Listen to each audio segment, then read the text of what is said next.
Hello, magandang tanghali guys. So for today's video, gawa naman tayo or luto naman tayo ng ginataang tilapia bato. So talong ang ginamit ko kasi hindi na ako makahanap na to. Mas gusto natin siya. So ayan. Lalagyan na natin siya ng bawang, sibuyas, at luya.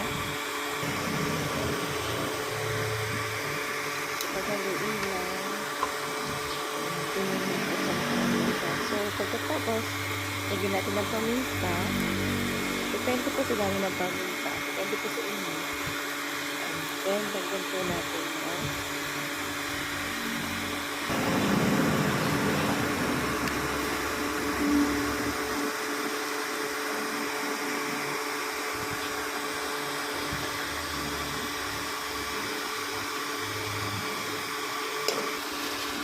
bali 2 minutes na po no. And then, lagyan natin ng seasoning. And then, nilagay ko na rin dyan ang 2 tasang gata.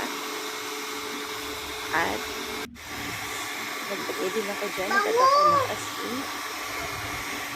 Ano siya yung favorite ko? Yung Lagyan ko na rin ito pagkatapos kumulo ang chicken green and then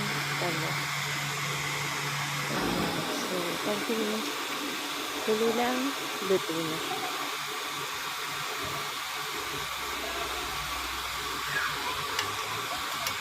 So guys, thank you for watching.